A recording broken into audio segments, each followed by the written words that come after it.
This is the part of the game in which we dance, go do side quests. First order is to go to the volcano map and have someone with move find to get to the top of the volcano and find the materia blade, the only weapon that allows Cloud to use his limit break special job ability. Nothing special to note here, just reset the map and load a previous save if you fail to acquire it the first time. Now, the next side quest we go on is to acquire 3 special characters. That's Beowulf, Rhys, and Construct 8. Oh, and Balthier too, and Cloud, so I guess 5 characters and not 3. Math is hard sometimes. Anyway, Beowulf is essentially a status effect version of a White Knight or Holy Knight, so instead of having powerful damage dealing abilities, Beowulf can do all the status spells, but instantly and with great range. Rhys is a dragon turned lady turned dragon turned back into a lady, and the wife lover of Beowulf. Rhys is a fun character to mess around with, and finally we get access to Construct 8, an automaton with some seriously powerful physical magic. They all self-damage Construct 8, but have enormous range and or stopping power. He also has no faith, so is immune to all status effects besides Confuse for whatever reason, and is only allergic to lightning-based skills. He's a de facto tank and allows players to use him as a literal stepping stone to get to higher places. He's surprisingly versatile for being so singular in design. So for a long 5 to 8 hours, you'll go through these side quests and collect your bonus characters, and eventually we'll move on to the main quest back at Dagura Pass, as sort of a holy mountaintop for the monks of old, now lining the defenses of Brevenia and Limberry. The side quests associated with Beowulf and Rhys factor in somewhat to the plot, but are basically just a little world-building mini-story arc that don't propel the main narrative in any tangible way, so I'm electing to mostly go over the plot in a few sentences. And it goes like this. Rhys and Beowulf were engaged and loved each other. Another dude named Bremont caught an eye for Rhys and wanted her to himself, so he prepped a curse for Beowulf, but Rhys took the bullet instead in a very, anime-esque moment of self-sacrifice. Rhys turned into a dragon and wandered around the world, very confused, apparently, as one would be, I suppose. So Beowulf hunts down Bremont and eventually kills him, and then reverses the curse. And that's it. That's the story. Not bad, but ultimately not really relevant to the main narrative. Still, we get 3 very cool and powerful characters to have fun with. However, for my party build, I will only be using non-unique characters, so this matters little to me in this playthrough. At Dagura Pass, we are met with a small contingent of soldiers and black mages and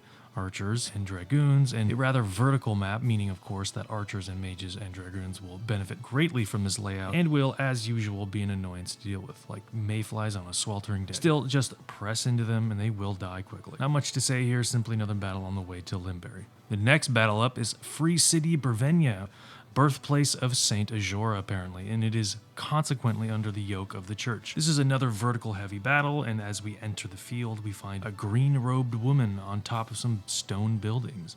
She denies us entry and reveals herself to be, Melodiol, or Melodowel. Tangiel, a sister of her slain brother, Isolde. Ooh, right, that guy.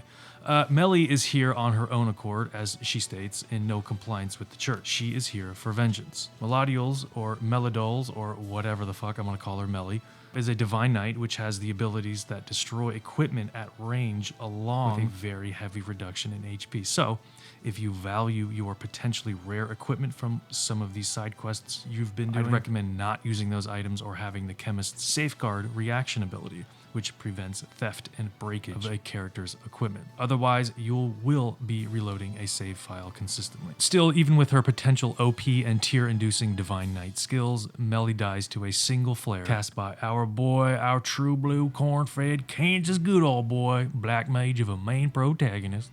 That's Ramza. Perhaps hilariously, Melly admits that we fight well, and it's no small wonder that Wheatgraph fell to us. Cue the 8 times I save state scum and the random dumb luck that forced a win. But yes, Melly, it was superior tactics that won the day. Melly does the classical villain goodbye and says next time rabbit/gadget next time, and then teleports away and the battle ends. Then we cut to Delita at Zaltenia Castle. Delita somberly gazes at a pendant in his hand and reminisces about his sister Tietra. Because of this, he seeks out Princess Ovelia, whom is outside the keep, practicing her grass whistles. Delita asks where she learned that trick, and Ovelia says she learned it from a friend at the monastery. She laments she could never figure out the correct way to make the whistle, and so Delita attempts to show her the correct way. The grass whistle being a clear metaphor for the will to power and for the politics of the crown and war at hand. Ovelia is elated that for once she grasps the concept and produces a whistle from the blade of grass. Ovelia wonders the price for this knowledge, for this experience in war and lineage, as it were, and Delita explains that he keeps his sister's pendant as a reminder of her,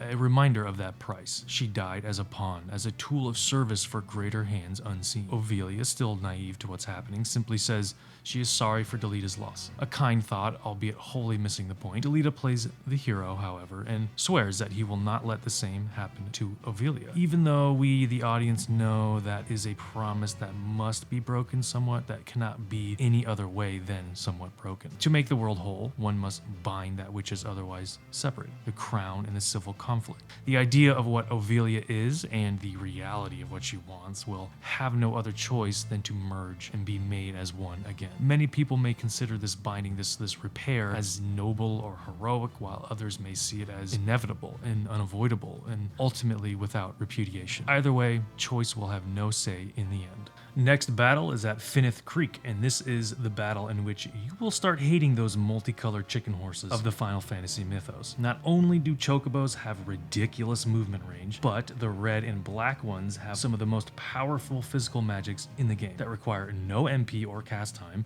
by the way, especially the red chocobo's Choco Meteor, and some of you Final Fantasy XIV players will know the pain of such an ability, as indeed the fate in the game was based on the absurd power of the Final Fantasy Tactics variant. There's nothing special about this map per se, just kill all the chickens as fast as possible before they kill you, and they will kill you. No joke, that Choco Meteor is straight busted. After Finneth Creek is Limberry Castle, home of Duke Goltana, where we are greeted with a cutscene, or rather another FMV.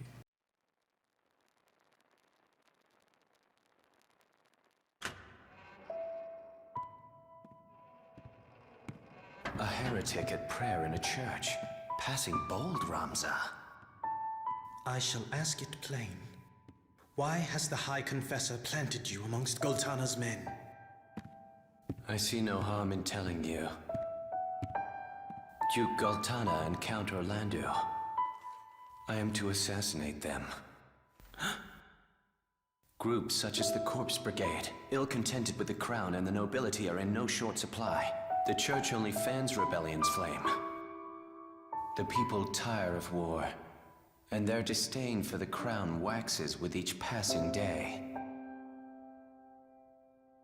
Of course, Goltana and Larg want to put down the rebellions at home, only they lack the troops to do so. To break the impasse, they seek to bring an end to the conflict for good and all. Even as we speak, their armies mass at Fort Besellat to that purpose. Then these months of rebellion and unrest, it all goes as the High Confessor had planned. Yes, but it will not end as they have hoped. Larg and Goltana will be assassinated once the battle begins. Cut off one head, and two more spring forth. So naturally, their closest allies must die with them.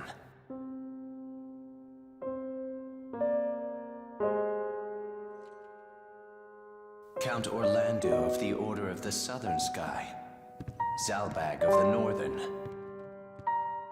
and of course, Lord Dysadark. With their leaders gone, the fighting will cease, and they will have no choice but to embrace the peace we offer.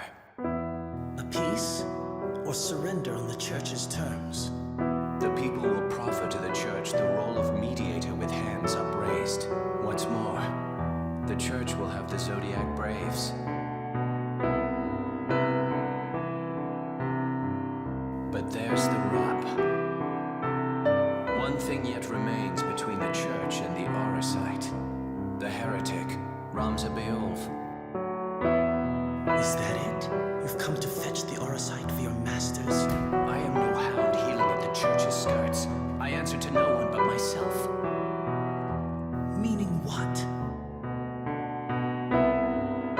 Meaning I would not think twice of killing you, Ramza, should the hour come. But not this day. our methods be different, our goals are not. As long as they remain so, you are no enemy of mine. Delita. Let us fight this together.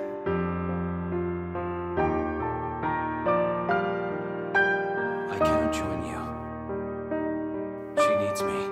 Far too much to leave her now. The princess? Prince or princess, the church cares not. It craves only power. A puppet state, with the High Confessor at its strings. This is their grand plan for Ivalice. And you? Do you not use Ovelia to fulfill your own ambitions? I cannot say. I am sure only of this. To save her life, I would gladly give my own.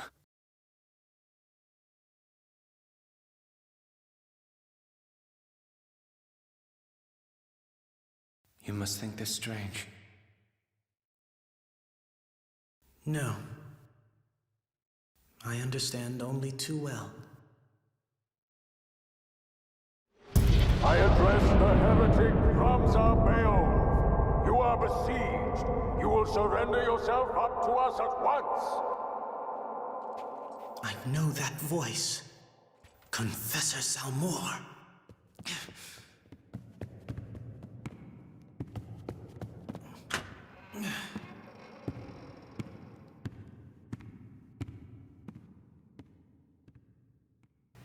And so all is laid bare. The church wishes to seize the opportunity for control by goading either side to war and collect the scraps of power at the end of the fighting. Rebellions amass all throughout Ivalice because of waning supplies, famine, low morale, all that stuff. And so both lines must contend with each other and now the masses, creating an instability of power regardless of which line wins. The church shepherds this coming power vacuum from the shadows, and Delita understands this. While he goes along with the church for now, he states he is no one's puppet, that he is no one's vassal. His ambition is burnished and clean and apparent: to make a better world from what he grew up in, to construct a better world either of the lions or holy shepherds will to make. Ramza asks Delita bluntly about his own ambitions, about how he must use Ovelia just as the lions or the church would, and Delita is not wholly sure yet what he would do, but does admit he would give his life for Ovelia. However, as we come to understand Delita, what he really means is that he would trade, or would have traded, his life for his sister's, not necessarily Ovelia's. Delita simply cannot accept this truth quite yet, and so must continue playing the dutiful, idealist, somewhat anti-hero for now.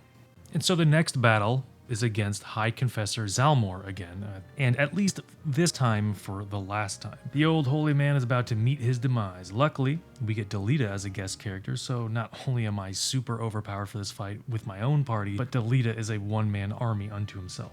This fight being a trouncing is an understatement. While the map is another vertical mage fest, because of Delita's Holy Knight abilities, it really doesn't matter and most enemies will be crushed in no time. Zalmour attempts to persuade us to give up and die peacefully, as is the wont of most dogmatic organizations in a medieval setting, but Delita rightfully calls out his sanctimonious bullshit and says that all the church wants in perpetuity for all people in Ivalice to be under the yoke of a big daddy gods and the people who say they interpret those gods' will unto everything else. Even Ramza can see this, for Christ's sakes. The most doe-eyed, milquetoast, naive good boy can recognize the fallacy of the church and the crown's control. But Zalmour's only retort is the classical strong-arm, strongman appeal to power. You ran, therefore you guilty.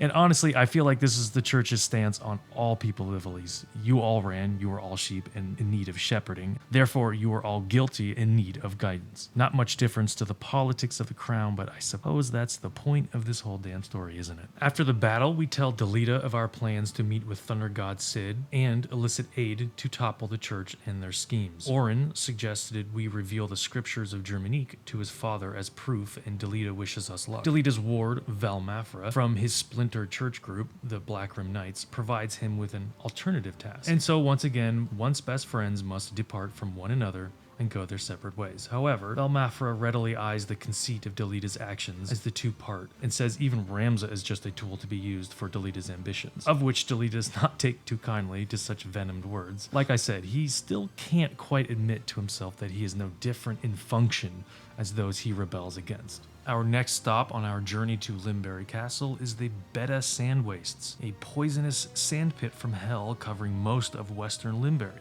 We are met with a Knight Templar, who wields a magical gun no less, discussing the logistics of something airborne to his men. As our party approaches, we exchange words with him, and he decides to let us in on his plans. A classical mistake. Hasn't this guy ever seen a James Bond movie? In any case, he tosses a bomb at our feet and it explodes, poisoning the entire squad at once. On a side note, much like Final Fantasy Tactics Advance, I really do enjoy the idea of map implicits, or kiss curse effects that are enabled for each fight. For example, both players and enemies are poisoned at the beginning of this fight, but all healing effects are increased by 20% or by some flat amount. Or maybe everyone starts at low HP, but everyone also starts with regen. Or periodically certain unknown tiles empower or depower whomever step on them, in addition to the plain old trap mechanics that already exist. Modifiers like this increase replayability and challenge for us veterans of tactics-like combat anyway.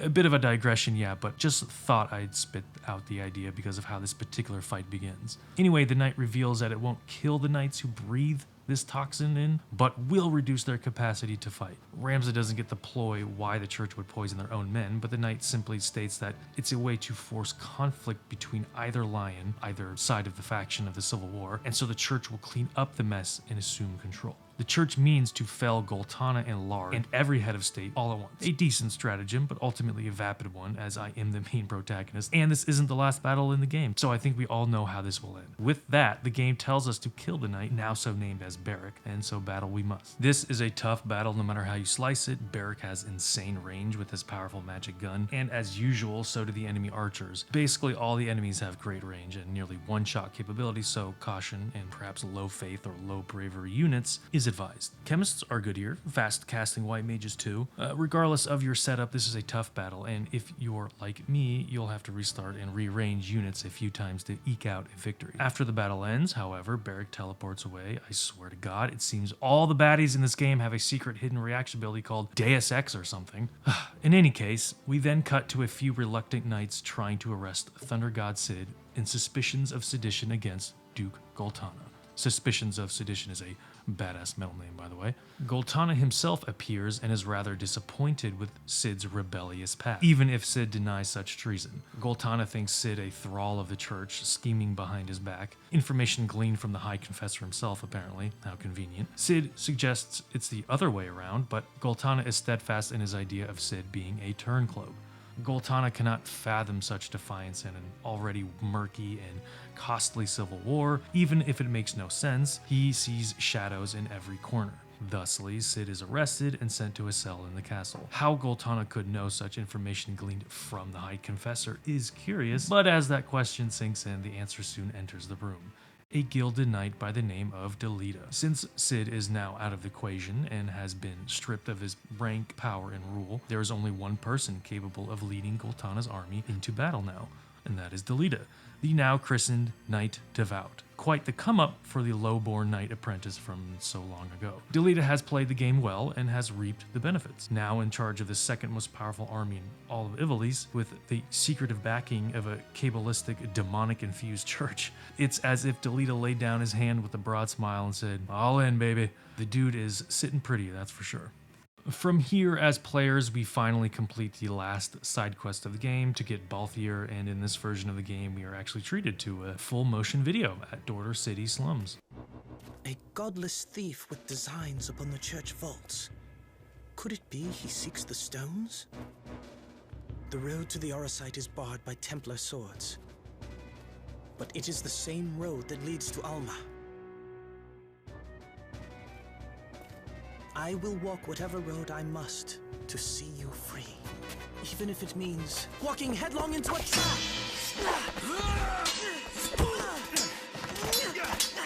He took the bait. I told you he would. We've caught the wrong man. This one's not the thief, but he's still a heretic.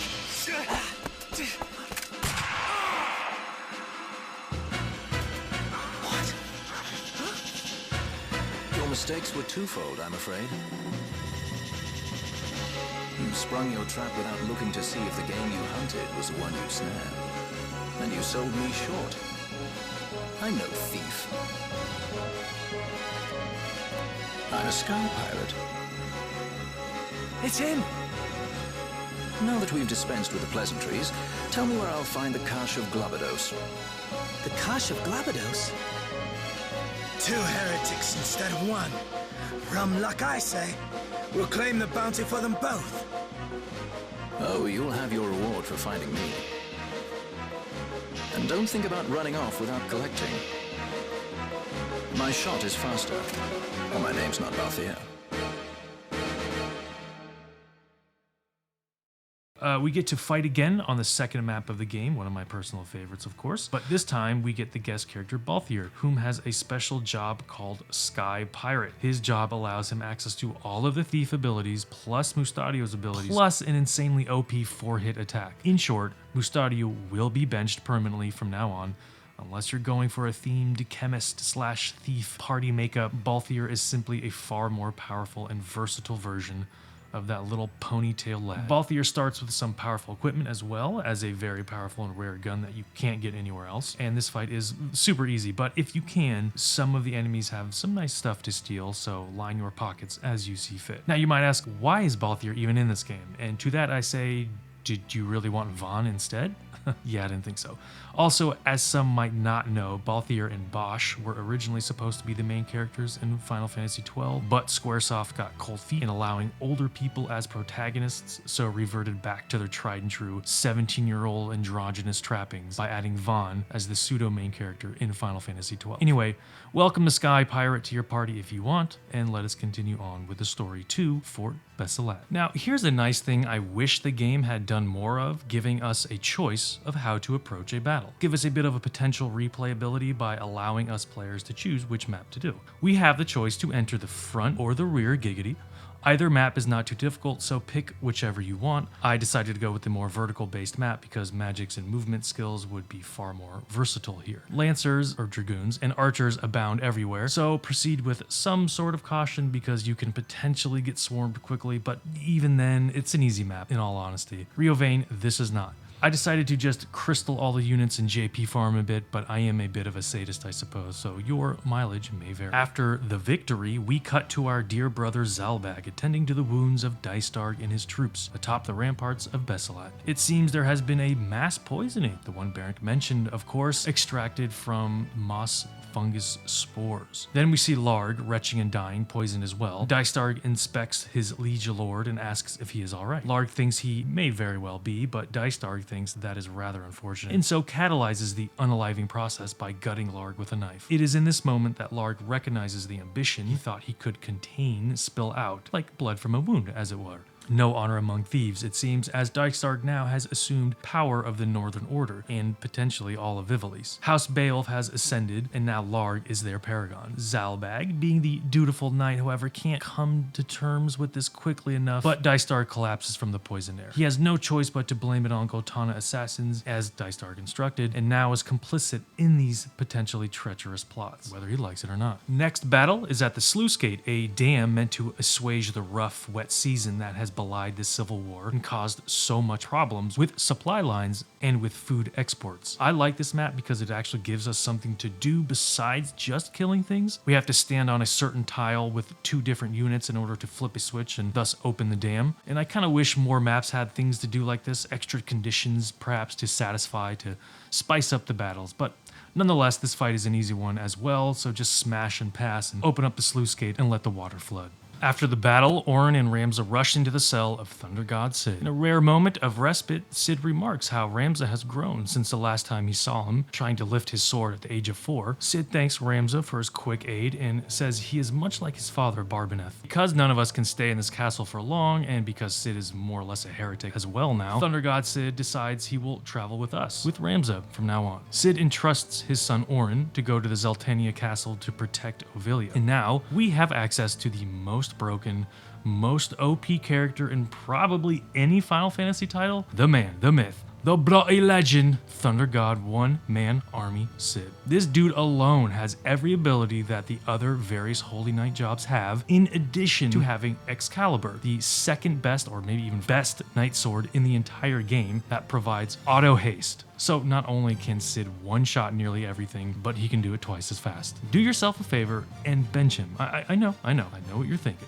And I say this because the game will simply become a cheese fest if you don't. Not that a full party of mathematicians don't do that already, but you get what I mean. In any case, we switch back to Goltana with his old man Bluster, wondering who let the sluice gate open and flooded the battlefield. Delita jaunts into the room and kneels at the feet of his lord. Goltana orders him to pursue the beleaguered Northern Sky army, but Delita refuses. Goltana is taken aback at such impudence, but Delita reminds the dear daddy Duke that such negative Nancy histrionics is unbecoming of a liege lord, and so runs the old man through with his sword. No one wants a negative Nancy as their lord, Delita reminds us. Then Val and a man posing as Cid enter the room, and Delita thanks the poser and his tribute he is about to impart. A true believer, the poser is then slain by Delita in a classic twisteroo by killing two birds with one stone, as it were. The once fallen count, that's Cid, has slain the Duke and been slain in response, thereby setting up the dissolution of both the northern and southern sky. Two wolves tearing each other apart, as it were, unconcerned with the now guideless sheep. Perfect vacuum for, say, a church to fill. Or maybe even a certain gilded knight, huh? High Confessor Marcel, the leader of the Church of Glabados, came forward to mediate a truce between the factions and consolidate power on either side of the church. But both leaders presumably have been lost, so the church has no other recourse but to take total control. It's very convenient, yeah? From here, we can finish up the Cloud quest lines and acquire Worker 8 as well, and while the fight with Worker 8 is genuinely annoying and actually difficult, I won't go over too much of it, but suffice to say, the birdies in this map like to petrify and one-shot, as well as Worker 8 having near infinite range and one-shot capabilities himself, so, be prepared to restart this map a few times and change up some party abilities and whatnot. Oh, and there are some dragons to boot, so, there's that. After Worker 8, we can head back to Gouge to pick up Cloud. The logic of this universe being that somehow the Zodiac Stones pulled Cloud from the life stream during his flashback phase in that game. So he's a bit out of it and disoriented, but lucky for us, he still has his soldier mentality and kind of wants to kill monsters with us.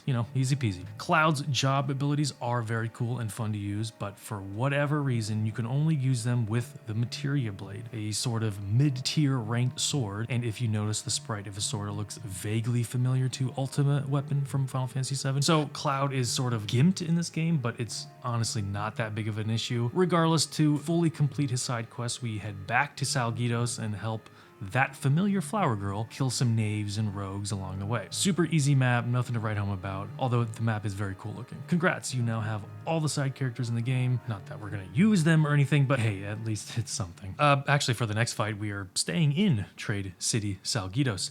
Some ninjas stop us and demand a toll. Yes, that was a real sentence, by the way.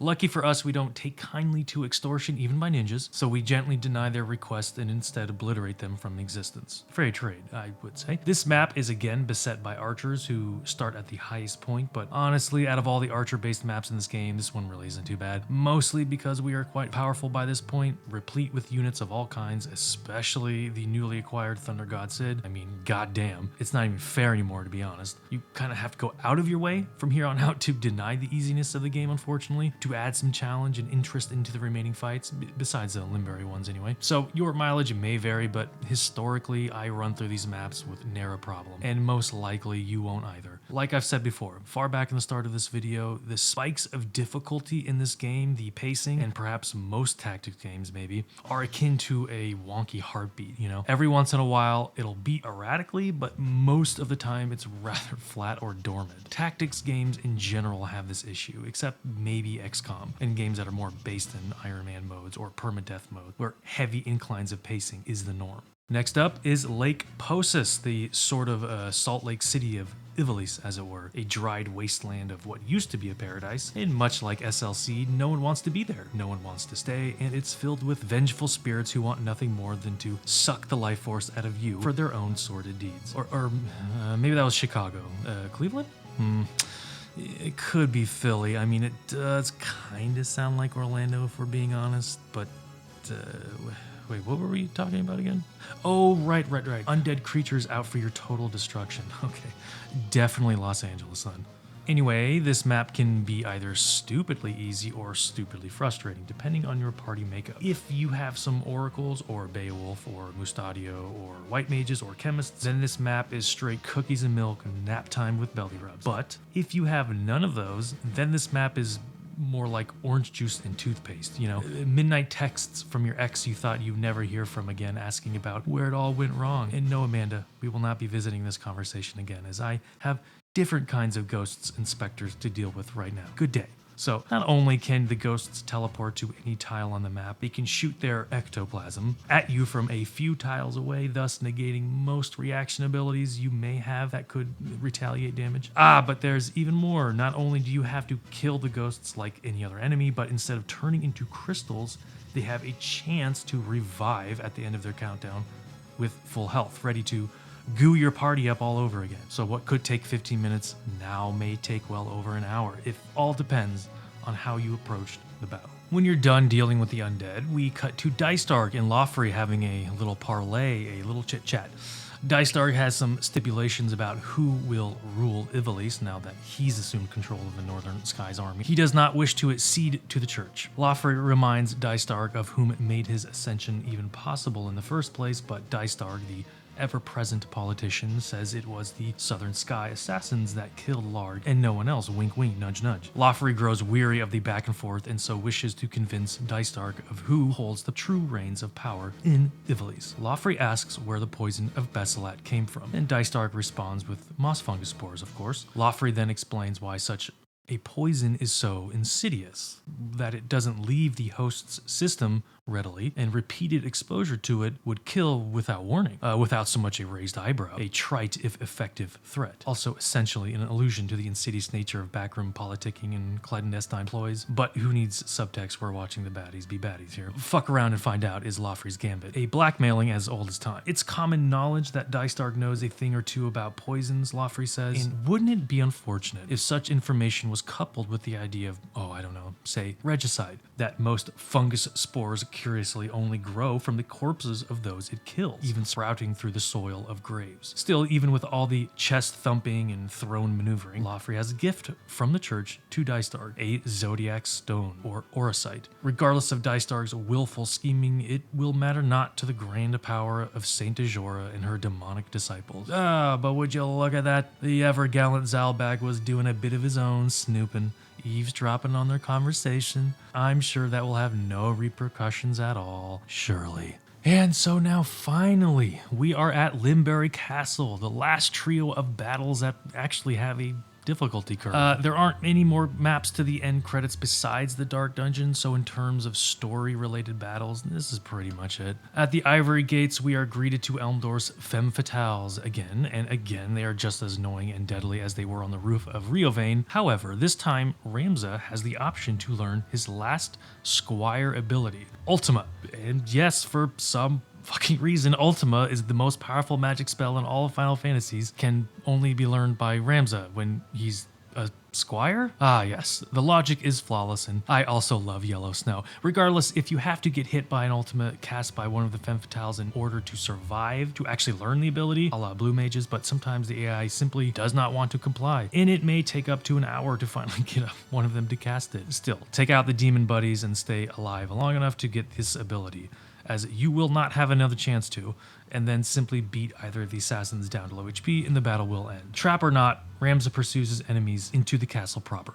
But before we go to the next fight, we see Elmdor and Fulmarv taking inventory of who has been defeated and who still remains. Zalera, the next zodiac beast we must slay, has yet to bind to a host, Elmdor in this case, or so we think. But Elmdor suggests it matters not, for the time is near where hosts will no longer be necessary and their master, Azora, is soon to rise to power. Yada yada yada, classic villain shit. Still, even Azora requires a host, and Elmdor guesses correctly that it is to be Alma. The only thing they need now is to find the Necro Hall, the ossuary that contains the High Seraph's soul. The Femme Fatales then port into the room and inform Elmdor that Ramza has fallen into their little trap. And now Elmdor is eager to even the score. Fulmarv, however, rightly warns Elmdor that Ramza is no joke, and even Belias, Wiegraf that is, fell to him. Elmdor, of course, brushes that very accurate assessment aside and says, "Hold my beer, no worries, I got this, bro." Sure you will, buddy, sure you will. Now, normally in this upcoming battle, I would advise bringing a few thieves in order to steal all of Elmdor's Genji equipment, extremely rare and powerful items that are found nowhere else in the game, but the War of the Lions version, the PSP version that is, decided to give Elmdor an implicit passive that his equipment cannot be stolen or destroyed, which is a real bummer, most likely because of the added multiplayer wireless ad hoc battles you and a friend could participate in the various taverns in the game, and therefore get these items in some other facet, but also probably because trying to deal with this vampire samurai and his insta-gib assassins and then trying to steal all of his equipment was just, I don't know, a little too punishing for the average player, because not only is stealing equipment naturally a low roll in this game, low percentage proposition, the fact that when either assassin dies, they turn into mega demons with even stronger dark magics that can kill parties in one hit. It makes sense that they would want to streamline this fight, but I don't know, let me tell you, in the OG PSX version, that's PlayStation 1, having to juggle these elements and filling your coffers with sweet, sweet Genji loot and then beating up that white-haired sparkly vampire and his sexy goons was one hell of an adrenaline spike in my little middle school brain. Sweaty palms, mom spaghetti, and all that jazz, it's genuinely a tough battle regardless, especially because of the vampire status effect. Even though you can negate this with special accessories if you want, there are some strats that simply rely on rolling the dice and hoping for the best. And you can win like this, but the vampire status effect goes like this. Elmdor bites one of your units, and it's a guaranteed application of said vampire status effect. That unit is now no longer controllable by the player and will seek out any unit it can, much like being confused, and attempt to bite them and spread the status effect, like rabies. However, when a unit bites another unit, it drains the exact amount of damage it deals back as HP to the sucker. So this can effectively make a back and forth suckfest that would make Pornhub blush, as the computer just sort of, goes at it for a while and you kind of stare blankly at your TV wondering if this is okay to even watch. Like maybe you should call someone or something? But if all your units become vampires, then the game ends. So you have to be extremely wary about bunching units together if you don't have the proper equipment on to negate the status effect. However, there is a bonus to this. The vampire status effect can be applied to the assassins and to Elmdor as well, weirdly enough. So this fight is simply a wild gamble at times, an RNG fest of frustrating proportions where every goddamn unit is biting and sucking to their heart's content, sometimes for 45 minutes straight. Just hardcore back and forth sucking. Anyway, the enemies hit hard and they hit fast, so good luck and remember to bring garlic. You will most likely have to restart this battle multiple times, especially on the PlayStation 1 version, but persevere and you will achieve victory eventually. The next battle is a new one made for the PSP version, and depending on your party makeup, can either be a victory in one turn or a defeat in one turn. A mysterious voice beckons Ramza further into the undercroft of the castle, and hey, would you look at that? It's our old popped collar rich boyfriend Argath. Somehow he's returned. Apparently resurrected by the Lucavi's demonic powers, Argath is still chortling away about how naive and useless Ramza is. To his point, however, Argath summons 5 demons to help kill us all and attempts to stall us from reaching Zalera/Elmdor, and because of these hard-hitting AoE spewing demons, this fight can potentially be brutal, but so long as you put the works on Argath as soon as possible, the battle ends without too much worry. I usually have no trouble in this fight, but the potential and ease of failure for sure is there, so mind your P's and Q's.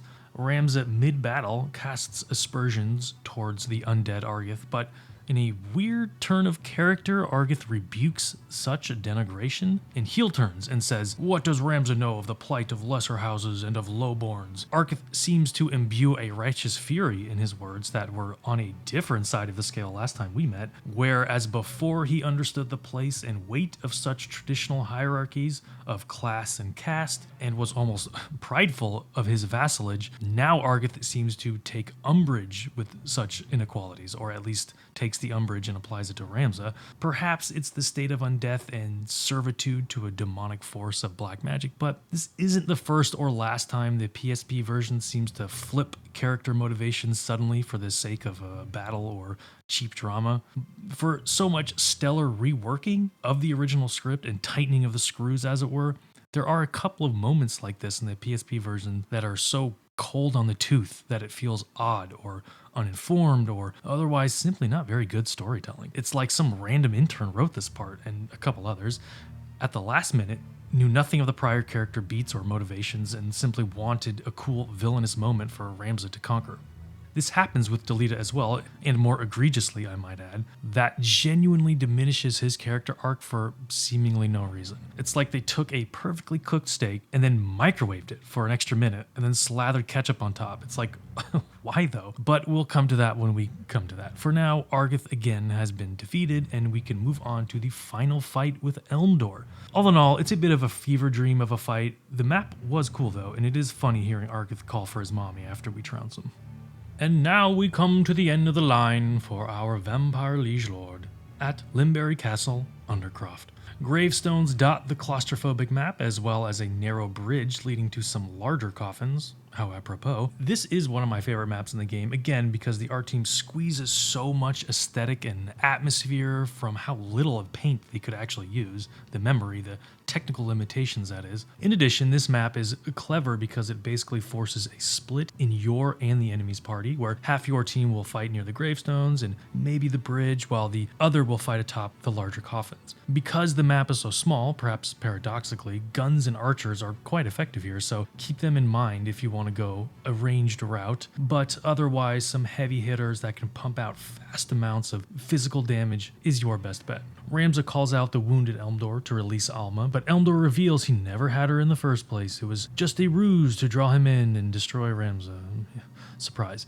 Anyway, Elmdor, being the ever emo goth-made samurai, summons some ghosts and skeletons to fight at his side, presumably those of which the gravestones and coffins belong to, ancient warriors of old. Since all of his cards have been played, save one, Elmdor releases himself from his mortal farce and embraces the call of the Lucavi, transforming himself finally into Zalera, the third Lucavi we must destroy. Half Victorian Brit, half Cenobite, I mean look at them teeths. Apparently this ghastly beast is honestly not that hard to kill. Even his ghosts and skelly boys aren't that hard to dispatch. The only real thing you need to worry about here is Elmdor's status magic, but otherwise it's rather easy to blast through his units or heal through his spells. Just slow or bind his goofy looking ass and you'll make this fight even easier. As the battle starts,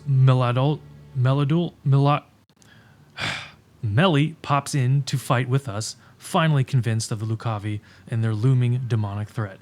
She's not that useful here, as her equipment destroying abilities are only half as powerful because, skeletons don't have equipment, but she can still do tons of damage at range and is equipped with Save the Queen, a night blade that has auto shell and auto protect on, thus making any unit that equips it, her in this case, a bit of an uber tank. So bring some white mages or chemists to insta-kill any of the undead units with the Raise or Phoenix Down trick, and you'll pretty much be done.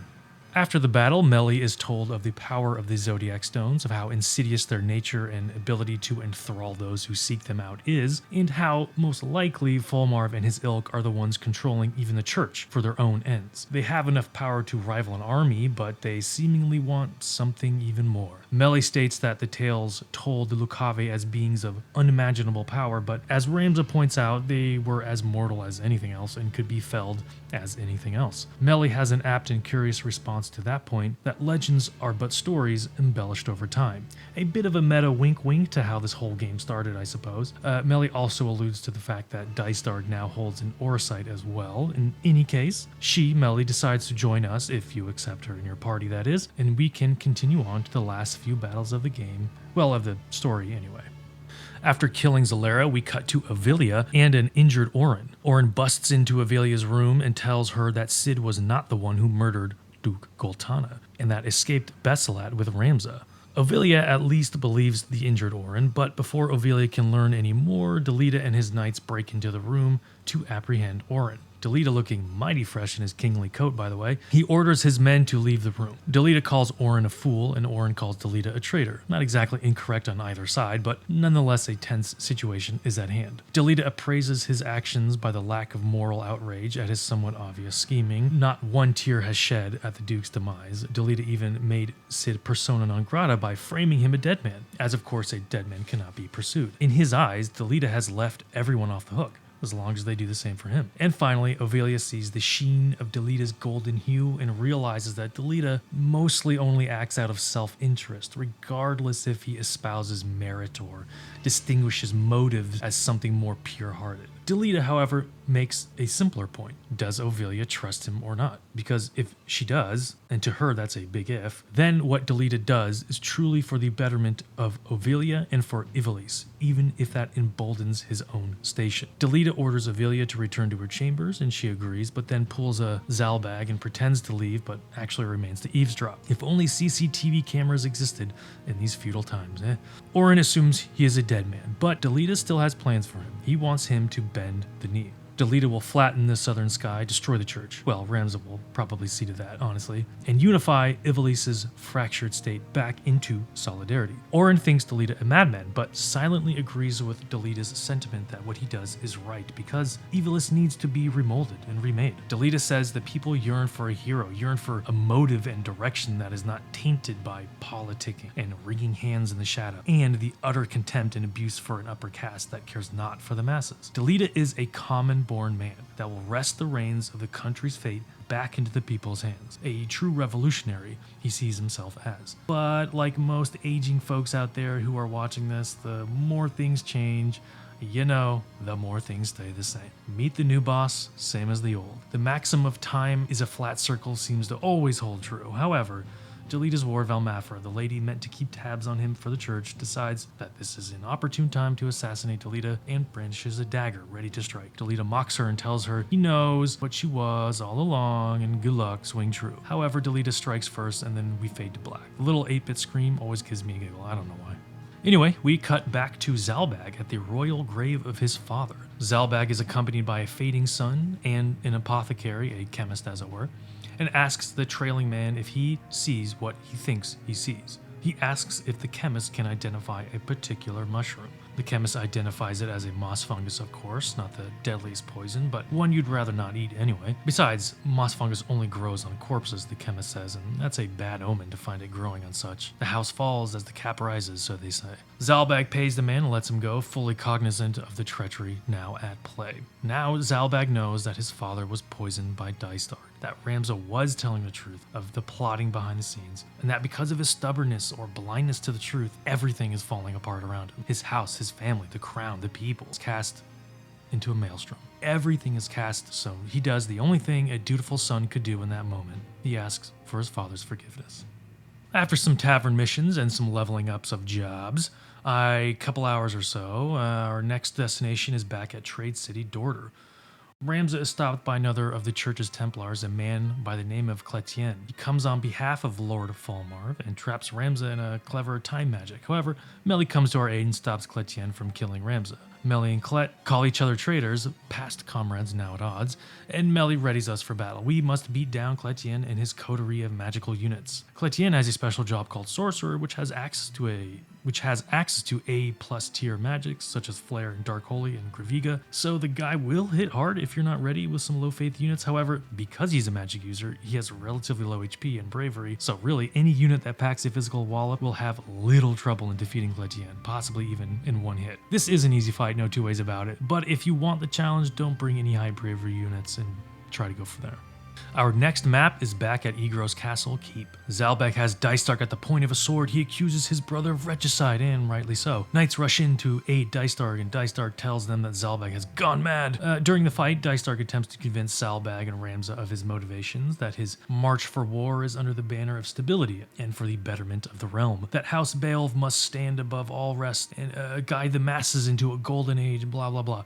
Zalbag purchases none of this, however, and reminds his brother that the name of his father, of Beowulf, stands, or at least stood, for honor and justice, not for ambition and sedition and murder. Dystark thinks himself a realist, however, thinking that such lofty ideals do not lead a people and only cold-hearted pragmatism and power can do that. So who else to control these reins than House Beowulf? Dystark thinks himself the only real hero here, the only one willing to do what needs to be done to ensure his house is kept powerful. However, once we kill Dystark, the Orsite, the Zodiac Stone, given to him by Fulmarv, awakens and beckons his desire to be made material. Dystark sheds his mortal form and becomes Adrammelech, the Wroth. In this form, the once ambitious Dystark confirms to Zalbag that he indeed murdered their father simply because Barbneth wanted nothing to do with making House Beowulf stronger than it already was, that this entire civil conflict was instigated because of the ambition of one wayward son. Well, that in the Lucavi, but the point still stands. Adrammelech transported Zalbag away and turns his ire onto Ramza, and now phase 2 of the fight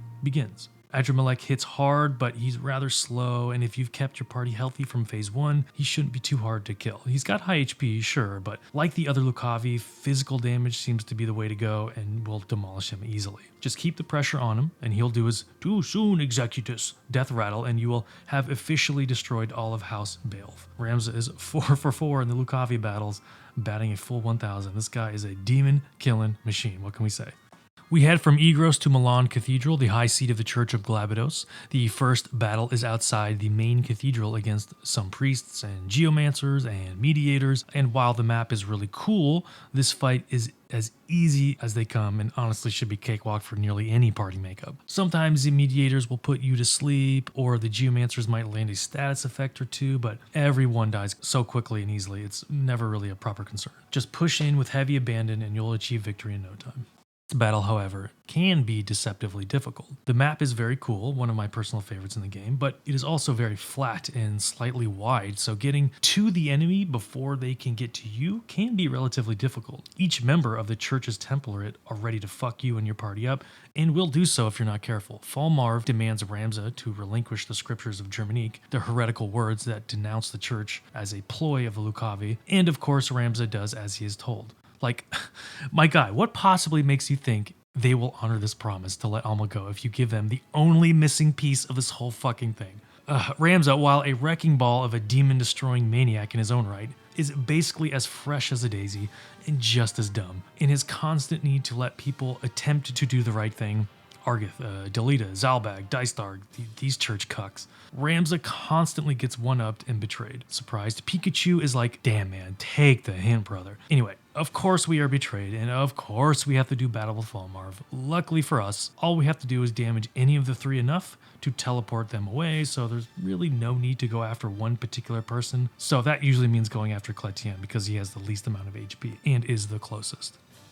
The third and final battle is in the underground sanctuary of Milan, a sort of holy resting place under the cathedral. Another great map, by the way, claustrophobic and well-designed. However, Fulmarv informs us that we are about to die. Oh my god, no way!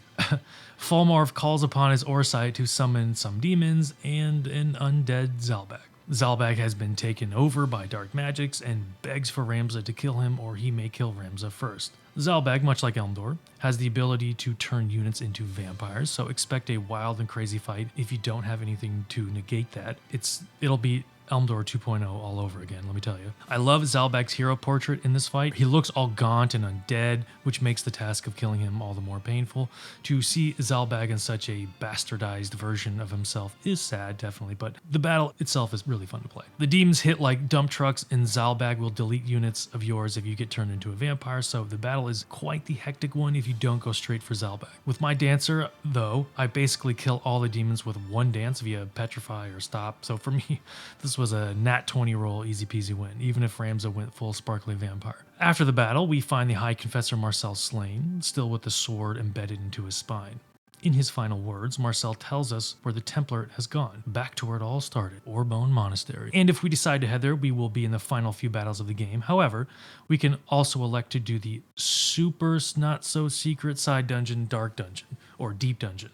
A series of difficult, literally pitch black battles that you can do in order to find some of the best gear in the game, as well as the best summon ability in the game, as well as the hidden secret heretical 13th Zodiac Stone. So for the next bit, I'll quickly go through the Dark Dungeon experience, even though it took me nearly 5 to 7 hours of playing and replaying, trying to get all of the items. It'll probably only take around a few minutes to go through all of it in this video.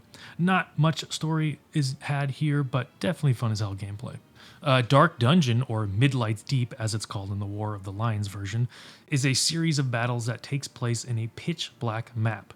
The only way to light the map is to crystal any unit, which allows you to see the map properly like a fucking light bulb. The goal in these battles is to find the exit by sending a unit to stand on a specific tile until a message pops up that says you're allowed to progress to the next stage, deeper into the massive cavern. However, like all of the other maps in the game, when a character with the Chemist movement ability Move Fine lands on a certain tile, you have a chance to collect an item that was hidden there. And in every one of the Dark Dungeon maps, there are at least 3 tiles that provide either an extremely rare or an extremely powerful item that is found nowhere else in the game. Now, if you don't have a guide that tells you specifically where to go, and I did back in the day, if you remember, my mom bought me that Prima game guide, then finding any of these items or exits will be an exhausting, time-worn exercise of simply going onto every single tile and mapping it out from there, then restarting the game and attempting to grab all of the rare rolls of the tiles while still dealing with the usually rather difficult enemy parties. Grinding Gear Games and Chris Wilson salivate at the thought of this, I'm sure, but at least once you know where the tiles are, it's rather easy to do everything you need to do to move along to the next map. Another bonus these maps provide is the poachable monsters you can find here. So remember to bring Luso if you want to do that. Some of these monster types can be poached for some really good items like the Nightsword Defender from the Gold Treants. So this entire Dark Dungeon thing will fill your pockets with all of the good loot this game has to offer. Unless, of course, you do the multiplayer battles, but honestly, I'm not including these because good fucking luck trying to find any human with a PSP near you in 2023. In any case, you'll have to make your way through 10 maps until you get to the final map of the Deep Dungeon, where you'll meet Elidibus, the secret sorcerer who holds the secret Zodiac Stone, Serpentarius. He's rumored to be the hero of the 50 Years' War, or a hero, the war with the Ordalia that predated this whole civil conflict, and how he came to have the Zodiac Stone is a little unclear, but his sprite is badass, so of course that makes him the ultimate badass wizard of the game. Like the spell Ultima, if a summoner can survive the hit from Zodiark, the final secret summon ability that the job can get, that unit will learn the spell at the end of the battle. Otherwise, he's actually rather easy to deal with. I mean, you can stop and slow the guy, and his little minions don't really do that much damage. But if he does get Zodiark off on some of your units, it's basically a one-shot. So the real difficulty in this fight is trying to get him to cast that summon on one of your units before you get overwhelmed. Still, even after you collect all the secret items in the maps and beat Elidibus, you can come back anytime and replay the map with new units and grind and poach to your heart's content. But now that we're done with the side content of the game, we will continue on to the end of our journey and to the last maps of the story. Under Orbonne Monastery, Loffrey commands some monks and knights to prevent us from reaching the Template. But after Deep Dungeon, we are so absurdly overpowered at this point, it's kind of sad how these chums think they can do anything to our party or to Ramza. I mean, it feels like I could go naked into this battle and sneeze on any of these enemy units and they'd explode into a million particles. This is a terribly easy fight and therefore not much to be said. On to the next. In the next battle, the Monastery Vaults, we catch up with Loffrey. This is a pretty unique map where we try to stop a summoning ritual. Near any of the Time Mages or Black Mages are these little holes, gaps that prevent most units from getting up close and personal, so it requires an interesting party makeup if you don't want to get stomped. But if you bring, say, Cid or Melly or Agrius, you'll have no problem. Ramza guesses that Falmarv is no longer human, as really none of the Templar are anymore at this point, and Loffrey revels in this fact. However, once we beat him down, he attempts to breach existence with a summoning spell of sorts. He calls upon his Lucavi, and a magical sigil forms under our party's feet, beams of light shining through. In an instant, all units on the battlefield disappear. In another flash of light, Ramza is transported atop a profaned plinth, Loffrey choking below him. Loffrey explains that they are in the Necro Hall of Milan, the holy or unholy, as it were, resting place of the High Seraph Ultima, or more commonly known as Saint Ajora. It is twisted and warped, place of destruction and death, and some pretty cool looking maps. Loffrey uses his last of his demonic power to deny passage back to Ivalice, and now we are stuck here whether we like it or not, and have to see this thing through to the end. So we head for Alma. The next battle is against Cletian again, the Templar mage. He is accompanied by ninjas, samurais, and time mages. So if you're underleveled or are going for a low-level equipment handicap, this fight can actually be a nice challenge, but of course not for me, as I am just geared to the teeth now, and there's nothing that can stop me. In fact, I'm pretty sure I one-shot Cletian when I choose to end the fight, and Cletian goes out like he came in with a "who the fuck was that guy?" sort of whimper, but whatever, on to the next. Now, this fight is kind of cool. I think besides Deep Dungeon, or Dark Dungeon, or Midlight's Deep, whatever the hell you want to call it, this is the only map that has a split section where if your units don't have enough jump or range with their attacks, you will just get mauled by the enemy party. Not only does Beric, the poison guy from the desert, if you remember, have super long range with his guns, but he's accompanied by a plethora of dragon buddies that also have powerful breath attacks and range. This is a fun fight for a poacher as well as rather challenging. All of the Templars so far don't have much else to say besides a trite "this is where it ends for you, hero" kind of epithet, and this is a bit of a problem with the last few battles in this game. The story and characters kind of just run out of steam and peter out. Like, that's all we get after all this machinations and plotting and interesting character beats from chapters 1 through 3. We don't get a Luthen level "made my mind a sunless space" philosophical monologue from any of these Templars. We simply get a "stop right there, criminal scum." It's frustrating because the first half or 2/3 of this game are genuinely great and well written and draw you in, but it feels like maybe this needed to be out of the door early at some point, because the last few battles, while fun and cool looking, in terms of character moments, are lacking, no doubt. Still, Beric does give a little insight into his actions nonetheless, stating that his hatred for the status quo, the need to kowtow to the highborns of any nation, was so damning to him, was so unappealing and boring and rote and stifling, that he'd rather give his soul in that exact freedom of choice over to a demon instead? Wait, what? Meet the new boss, same as the old, I guess. Anyway, great logic there, Beric, buddy. I mean, even Ramza, my god, the most naive, over-trusting rube of a young man can see that freedom bought from one must be paid by the other. That ultimate power corrupts ultimately. Still, just kill the dragons or go after Beric, and this fight is rather easy. Now on to Fulmarv at the airship graveyard, the final map of Final Fantasy Tactics. Fulmarv stands above a sleeping Alma, attempting to get the stones to react and rebirth their goddess Ultima, the High Seraph. Ramza and company find Fulmarv, and in this moment, Fulmarv realizes that the Blood Angel must require a sacrifice of blood to rouse from her slumber. I mean, I was going to say the same thing. I mean, who doesn't know that? Regardless, Fulmarv knows the time is nigh, and so calls upon the power of the Lucavi, of the Zodiac Stone, and transforms into Hashmal, bringer of order. Really fucking cool looking sprite, by the way. He basically takes a blood oath in front of us and stands really hard for the High Seraph. And I mean like super hard. So hard, in fact, that after we beat him down, Alma still hasn't transformed, so Hashmal relinquishes his own life in order to satiate the sacrifice of blood needed. Now, Alma has transformed into Saint Azura. The final battle can begin. In a strange twist of fate, however, much like Rafa and Merrick, Alma, half Azura, half herself, begs Ramza not to let her live and that she doesn't want these events to continue. And so because of this, the stone fulfills this intent and wish and splits Azura from Alma safely. The Orsite, the Zodiac Stones, are neither good nor evil. They are simply magical tools made to amplify the values of their holders. In a fit of magical rage, Saint Azura transforms into the High Seraph Ultima, a sexy crimson latex goddess, a dangerous foe that needs to be defeated. Yes, dangerous, sexy foe.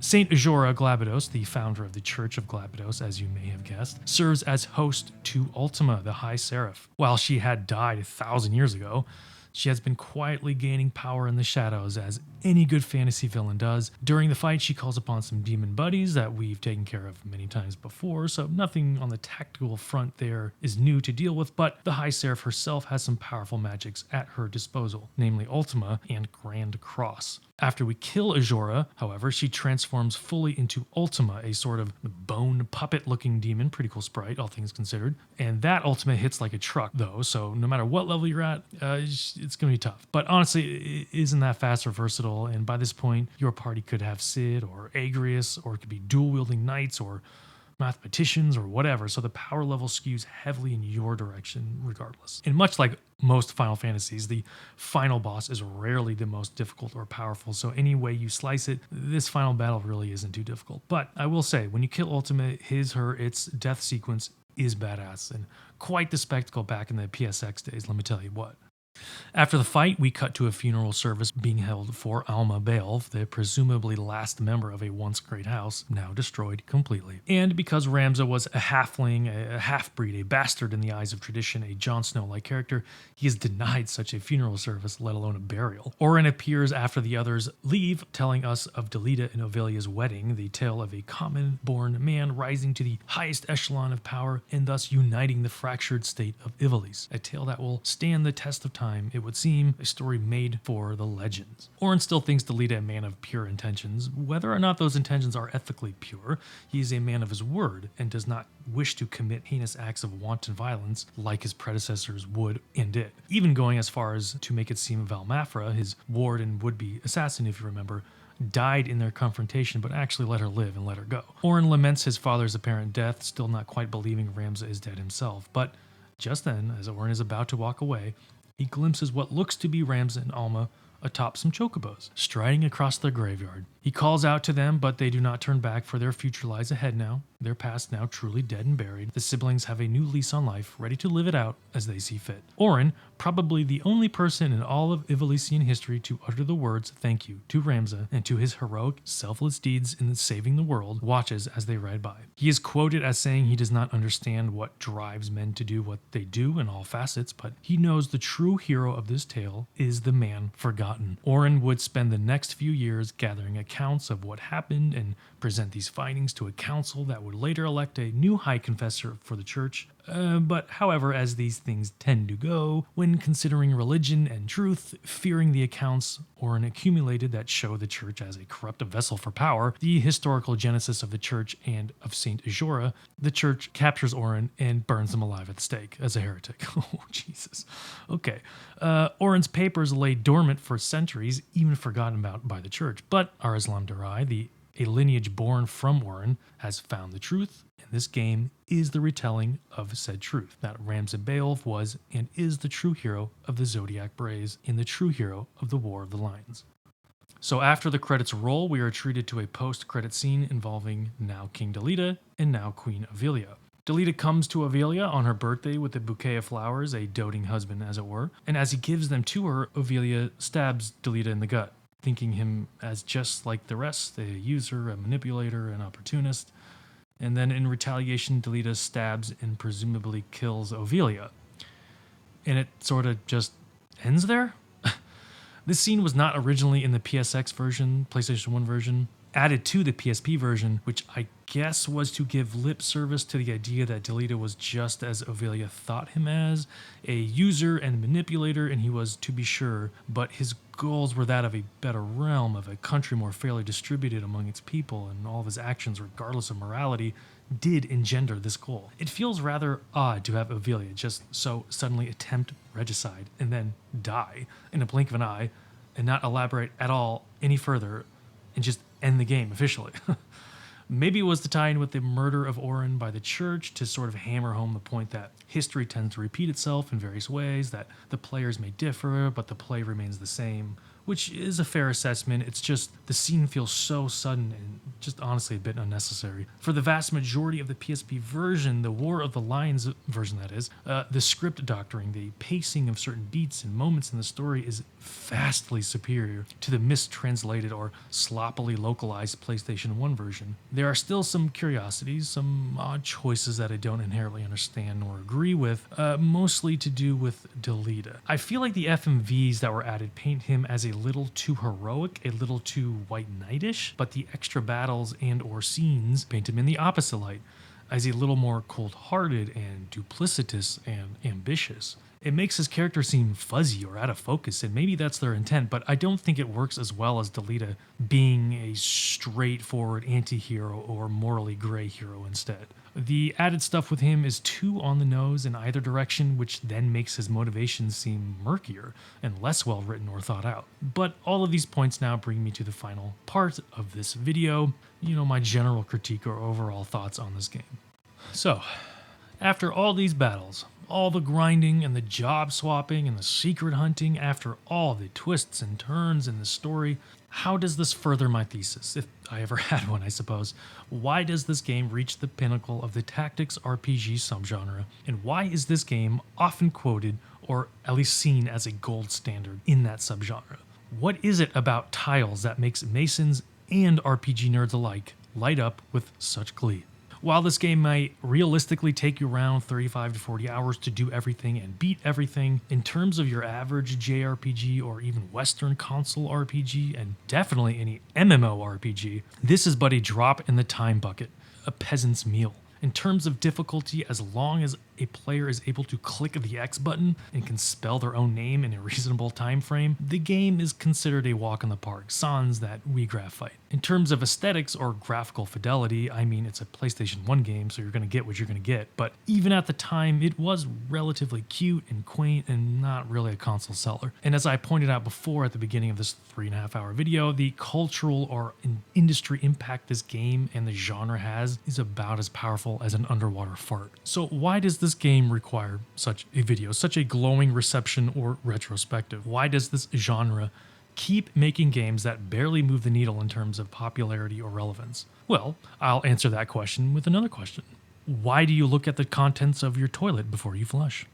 Why do you air drum when you clearly don't know how to actually drum? Why does the odor of gasoline smell so damn good? Why do you think catgirls are hot? My point being, why does something have to exist in a perfectly neat little box, tagged with every possible understanding of nuance or digression laid out in front of you like a blueprint? Sometimes it's the aversion towards this understanding, or at least the pursuit of knowing you'll fully never know why, that makes such endeavors, such art or sciences, so appealing. It is the ineffable, the curious, the soupy mixture in your hands that runs between your fingers, the pursuit or the journey, not the destination. I can give you general ideas as to why tactics games have such a fervent audience, like fighting game nerds or racing game dorks, but unless you are one, you may never understand. Meatloaf is for the meatloaf lovers, after all. The most we can do is let you gaze into such an abyss and hope that it gazes back into you. Like this video perhaps, but that is simply the abstract, the human curiosity that venerates such a subgenre like tactics games. What does this game in particular do that which may further this concept, or at the very least make people want to play it? I think in regards to story, it's the Shakespearean overtures, the Game of Thrones-like fantasy story that propels one to want to keep going from map to map, even if one may not like the turn-based gameplay. On one hand, you have a conflict with its own structure and characters and themes, and in the other, you have a different conflict and characters and themes. In TV writing terms, this is called an A plot and a B plot. Sometimes these plots don't overlap, but most of the time they do, which creates a nice pace of trying to deduce what's going on between the two, like a connect the dots booklet at a doctor's waiting room. And in regards to combat, the reason one wants to push buttons for hours on end, that is, I think as long as players like, say, puzzles or crosswords or deck building or anything that requires a form of strategy and logical compliance, a player will most likely enjoy the combat or gameplay of tactical RPGs. Final Fantasy Tactics does provide this, although not to the tactical degree that, say, XCOM would, but to appease that monkey brain, that lovely little synapse that lights up when we connect point A to point B, this game does provide a sense of that very well, I think. You get nice little colored sprites, awesome 16-bit sound effects, a bangin' OST, and a minor dopamine drip in the form of new gear and blue numbers that making things go better. It's essentially a very slow casino or parlor game with a bit more bells and whistles attached. The function of the game provides what is exactly on the tin, in other words. And maybe that sounds like obfuscation because I don't really have an answer. Haha, but you watched this whole thing, gotcha. Or maybe there isn't a true one answer to why people like things they like, but at the very least, I hope this video was entertaining or whatever. At the most, I hope this video made you want to play the game or any other tactical RPG for that matter. Give it a go, they're really fun. I mean, you just sat through 3.5 hours of this playthrough / retrospective / personal musing, so you do have the constitution to sit through an hour-long turn-based battles, let me tell you. Again, to end this, and to quote Rosencrantz and Guildenstern are dead one last time, the colors red, blue, and green are real. The color yellow is a mystical experience shared by everyone. And Final Fantasy Tactics is the most yellow of them all.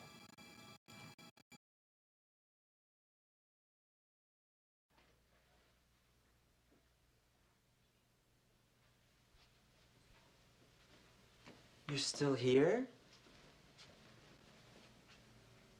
It's over. Go home.